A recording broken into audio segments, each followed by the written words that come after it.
These are two tech giants locked in the most expensive bidding war in entertainment history, and Netflix's $82.7 billion gamble threatens to reshape how we consume media forever.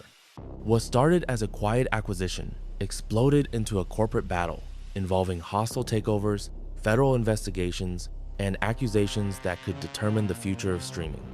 On December 5th, 2025, Netflix shocked the entertainment world by announcing something unprecedented. For over 2 decades, the streaming giant had followed a simple philosophy: builders, not buyers. They created their own content, built their own technology, and grew their subscriber base organically. But that changed in a single press release that sent shockwaves through Hollywood. Netflix had agreed to acquire Warner Bros. Discovery's streaming and studio assets for $82.7 billion. Not the entire company, just the pieces that mattered most. Warner Bros. Pictures, HBO, HBO Max, DC Studios, and a content library spanning nearly a century of entertainment history. Beloved franchises like The Sopranos, Game of Thrones, The Big Bang Theory, and the entire DC universe would join Netflix's portfolio alongside Stranger Things and Squid Game.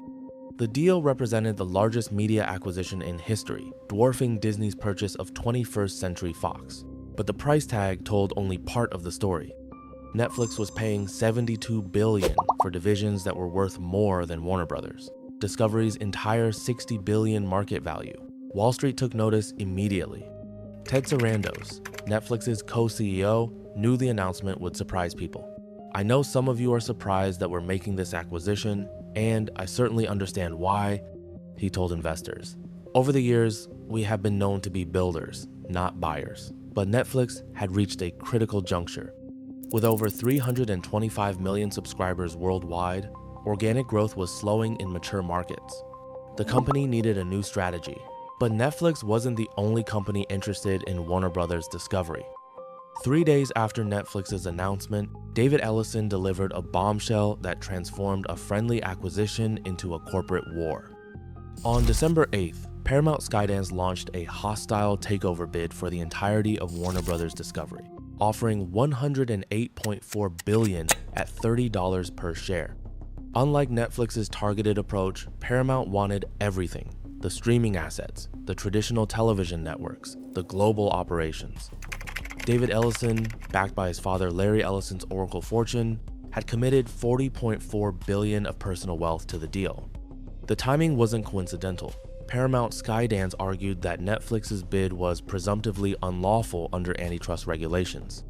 Their legal team, led by former Trump administration official Makan Del Rahim, claimed that combining Netflix and HBO Max would create an entertainment monopoly controlling 43% of global streaming subscribers. Warner Bros. Discovery found itself in an unprecedented position. Two suitors were offering drastically different visions for the company's future. Netflix proposed a surgical division, taking the streaming and studio assets while leaving the traditional television networks as a separate public company.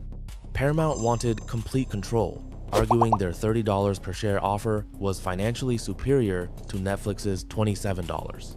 But Warner's board had already made their choice. On December 17th, they unanimously recommended shareholders reject Paramount's hostile bid. The board cited numerous and obvious deficiencies in Paramount's offer, beyond just the price difference. Netflix's proposal included detailed integration plans, while Paramount's bid raised questions about debt assumption and regulatory approval. David Ellison wasn't backing down. On December 22nd, Paramount submitted a revised offer, sweetening certain terms while maintaining the $30 per share price. Again, Warner's board rejected the proposal unanimously. The message was clear: this wasn't just about money. The corporate battle escalated dramatically on January 12, 2026, when Paramount Skydance filed a lawsuit against Warner Bros. Discovery in Delaware Chancery Court. The lawsuit accused Warner's board of conducting a myopic process with a predetermined outcome that favored Netflix despite Paramount's higher offer. But the real battle was just beginning. On January 22nd, the DOJ launched an in-depth antitrust review going beyond standard merger analysis.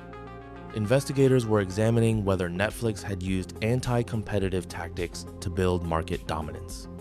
In civil subpoenas to other entertainment companies, the DOJ asked about exclusionary conduct on the part of Netflix that would reasonably appear capable of entrenching market or monopoly power. The investigation reflected growing bipartisan concern about big tech consolidation.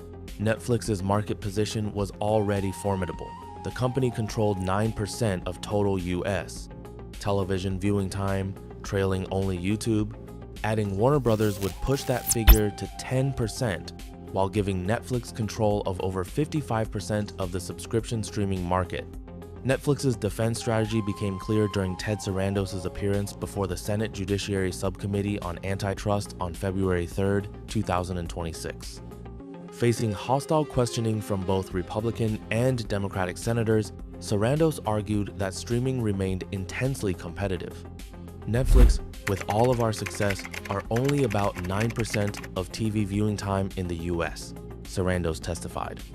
With Warner Brothers, we'll be about 10%. He emphasized that Netflix's primary competition came from YouTube, TikTok, and even video games, not traditional media companies. The hearing revealed the political dimensions of the battle. Republican senators like Ted Cruz attacked Netflix's woke content and alleged political bias, noting that former Obama administration officials served on the company's board. Cruz claimed Netflix paid the Obamas $50 million to produce no discernible content, though their higher ground productions had actually created 23 projects, including the Oscar-winning documentary American Factory. Sarandos pushed back against political accusations, stating firmly, Netflix has no political agenda of any kind. He argued that the company would fail if it pushed propaganda instead of entertaining customers. Behind the political theater, the business implications were staggering. Netflix expected $2 to $3 billion in annual cost savings by eliminating duplicate operations between Netflix and HBO Max. The company projected the deal would become accretive to earnings by year 2, despite the massive debt load required for financing. The integration challenges were equally significant. Netflix would need to merge 2 distinct streaming platforms serving different audiences. HBO Max skewed toward premium drama and prestige content, while Netflix emphasized global reach and algorithmic recommendations. Sarandos revealed that 80% of HBO Max subscribers already use Netflix, suggesting potential for subscriber consolidation rather than growth. Paramount Skydance continued fighting on multiple fronts. They extended their tender offer deadline to February 20th, hoping to pressure Warner shareholders with the promise of immediate cash at $30 per share. But with Warner's board firmly backing Netflix and over 93% of shareholders rejecting Paramount's initial offer, Ellison faced an uphill battle. The Delaware lawsuit provided another avenue for disruption. While Judge Morgan Zern dismissed Paramount's motion to expedite the case, the litigation process could delay the Netflix deal beyond its expected April 2026 shareholder vote. Paramount argued they needed access to Warner's internal valuation documents to prove the board had acted improperly. International regulators added another layer of complexity. British politicians called for a full UK competition review, while European Union antitrust officials prepared to examine both Netflix and Paramount's proposals simultaneously. The global nature of streaming markets meant approval would be required across multiple jurisdictions. Most intriguingly, political considerations were influencing the outcome. Sarandos had visited President Trump at the White House in November to discuss the potential deal. Trump subsequently purchased up to $1 million in bonds from both Netflix and Warner Brothers. Discovery, according to financial disclosure forms, the president suggested he would be directly involved in approving any Warner Brothers Discovery transaction. As winter turned to spring 2026, the battle remained far from resolved. Netflix held most of the cards: board support, shareholder approval, and detailed integration plans. But Paramount's financial superiority and antitrust arguments created ongoing uncertainty. The DOJ investigation could take months to complete, potentially extending the timeline well into 2027. The stakes extended far beyond 2 companies fighting over Warner Brothers Discovery. This battle would determine whether streaming markets remain competitive or consolidated under a few dominant platforms. It would influence how content creators negotiate with distributors and how consumers access entertainment.